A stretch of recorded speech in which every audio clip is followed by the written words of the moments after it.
Jā, labdien! Kā jau Kaprāna kungs pieteica, tad es jums klāstīšu par to, kas ir atrodams Latvijas medijos. Pirmkārt, par kādu nogriezni laikā mēs runājam. Patiesībā pēc 2 dienām apritēs 25. gadskārta, kopš Latvijas publiskajā telpā vispār dienas kārtībā ir ienākušas represijas. Tas bija 87. gada 14. jūnijas, kad nesankcionētais piemiņas pasākums pie brīvības pieminekļa parādījās presē un pirmo reizi arī publiskajā telpā, precīzāk mēdījos, par šo tēmu runā. Kulmināciju un arī tādas frādzienveidīgu publikāciju daudzumu, protams, tas sasniedz 89. gadā, kad notiek plaša manifestācija, un patiesībā arī šajā gadā mēs redzam ļoti milzīgu publikāciju skaitu, tās 127 publikācijas, un kā flagmaņi šajās publikācijās ir Rīgas balss, Literatūra un māksla, Padomu jaunatne, Sovietskaya молодежь, Karoks un Skolotāja avīze. Kopā ar dzīvajām diskusijām publiskajā telpā tajā laikā presa bija būtībā viens milzīgs mobilizējošs spēks, kas arī parādās publikācijās, kas tapušas pēc šiem datumiem. Kas notiek pēc tam, kā savulaik ir izteiksies Māra Zālīte, vai atmodas mūs ir atmodinājušas, vai arī mēs visu laiku tā arī paliekam nomodā un tad atkal ceļamies kārtējai atmodai. Kopumā deportācijas tēmas nozīmīgums mums ir samazinājies presē, kas gan pozitīvi, ka tieši aizgājušajā 10 gadē aktivitāte ir bijusi augstāka. Izņēmums ir Latvijas avīze, kas ir nemainīgi bijusi aktīva deportāciju pieminēšanā un šo pasākumu atspoguļošanā, bet kopumā šī tēma ir samazinājusies ar visu to, ka mēs redzam, ka laika posmā pēc 2000. gada tā ir pieaugusi. Šeit jūs redzat augšējā televīzijas raidlaiku kopējo chronometāžu un apakšā savukārt radio. It sevišķi pēdējos gados elektroniskajos medijos tas ir stipri lielāks. Tomēr mēs varam runāt par to, ka 90. gados pieminēšana kļūst par mediju rutīnas sastāvdaļu, kas savukārt ir loģiski, tāpēc, ka mēs runājam par 25 gadu vēsturi, tad tas nav ilglaicīgs pasākums, lai izveidotos noteiktas tradīcijas jau pirmajos gados, un tad, kad jau viņas izveidojas 90. gados, tad jau mēs varam runāt par kaut kādām tendencēm, kad ir pirmās gadskārtas apaļās bijušas, kur laikā arī publikācija daudzums pieaug, bet jākonstatē, ka tomēr televīzijas un radio saturs kļūst vienveidīgāks, kas ir gan žanriski, gan arī jaunradas ir mazāks, bet atkal, ja mēs skatāmies uz televīziju, tad svarīgs ir ne tikai raidījumu skaits un cik daudzveidīgs tas ir, bet arī kurā laikā tas tiek rādīts. Un šeit jūs redzat salīdzinājumu, kā tas ir bijis 90. gados un kā tas ir bijis šajā tūkstošgadē. Un īpaši aicināt pievērst uzmanību tā saucamo tautas valodā runājot pēc panorāmas laika. Šeit mēs redzam, ka patiesībā tas skatītākais laiks, un tad televīzijā šis raidījuma īpatsvars ir stipri pieaudzis. Ja 90. gados tās ir 5 stundas, tad jau šajā tūkstošgadē mēs runājam par 11 stundām, 2 vairāk laika. Līdz ar to arī pazīmes Latvijas radio, piemēram, neiztrūkstoši tiešraides 25. martā un 14. jūnijā no brīvības pieminekļa, ir jāteic, ka tieši elektroniskie mēdīji, sabiedriskie mēdīji, atšķirībā no preses, kas mums ir privātie mēdīji, ir tie, kas ir pārņēmuši šo iniciatīvu uzturēt un pieminēt deportāciju upurus un skaidrot, stāstīt, rādīt. Turklāt privātajā, jeb drukātajā presē ir izteikti redzams, kā šī tēma no pirmajām lapas pusēm pazūd uz nākamajām. Ja 90. gados pirmajā lapas pusē publicēta 42% no visām publikācijām, tad pēdējā 10 gadē vairs tikai 26%. Un kas ir tie, kas runā?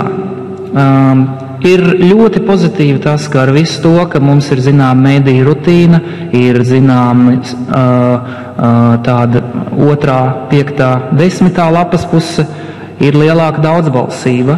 Un daudzbalsība šeit ir tieši, kas runā par deportācijām. Tie ir ne tikai acu liecinieki, bet garīdznieki un dažādi eksperti, vēsturnieki, muzeja vadītāji, novadpētnieki. Un līdz ar to padarot šo dienu arī mēdījos daudz demokrātiskāku, tie vairs nav politiķi, kuri tikai stāsta par to, ka tas ir svarīgi. Otrakārt, laikrakstos tā jau ir zināma autoru kopa, kura vērtē šos notikumus gadu no gada. Anda Līce, politiski represēto apvienības priekšsādātājs Gunārs Rasnais, Rīgas Kurzemes rajona politiski represēto kluba valdes priekšsādātājs Tālivalds Petersons, vēsturnieks Jānis Riekstiņš un politiski represētais Uldis Lasmanis. Televīzijā un radio ir viena spēcīga dominante. Tā ir Dzintra Geka, dokumentāliste, Sibīrijas bērnu fonda vadītāja. It sevišķi tas ir un galvenokārt runa par pēdējiem 10 gadiem. Latvijas televīzijas ēterā 10 gadu laikā 21 filma, kuru autori ir Dzintra Geka. Savukārt mūzikā Latvijas Rādio 3, arī Latvijas televīzija vairāk gan 90. gados, tas ir Pēteris Vasks, Dzintras Gekas dzīvesbiedrs, Lūcija Garūta, Māja Infelde un Juris Kulakovs it sevišķi kopš sarakstīja kantāti deportētiem. Lūcija Garūta vispār ir interesants stāsts, un tas īpaši izpaužās Latvijas Rādio 3 ēterā, būtībā mūzikas vidusskolās un mūzikas skolās. Lūcija Garūta vienmēr tiek asociēta ar deportāciju laiku, ar represijām un ilustrēta tieši caur šo prizmu. Dievstava Zemedeg, šī kantāte ir it sevišķi 90. gados ļoti izteikti dominanta presē. Un dažas nianses, pie kuriem pieskārās jau arī citi šīs dienas prezentētāji par etnocentriskumu šajās publikācijās. Ja latviešu laikrakstiem ir salīdzinoši daudz kontekstuālo publikāciju, kas skaidro, kas tas ir bijis, nevis stāsts par to, ka ir nolikt ziedi pie brīvības pieminekļa, tad krievalodīgie mēdīji ir izvēlējušies 20 gadu klusēšanas stratēģiju. 25 gadu patiesībā. Bet 20 gadu laikā ir tikai 28 publikācijas 3 lielākajos krievalodīgajos laikrakstos, Latvijas Rādio 4 ēterā, kas ir krievalodīgs mēdījis un ļoti ietekmīgs krievalodīgo mēdījis, tās ir tikai nepilnas 3 stundas ēterā. Reizēm rīta programmā Doma Laukums paziņo, ka šodien ir 14. jūnijas, asins donoru diena.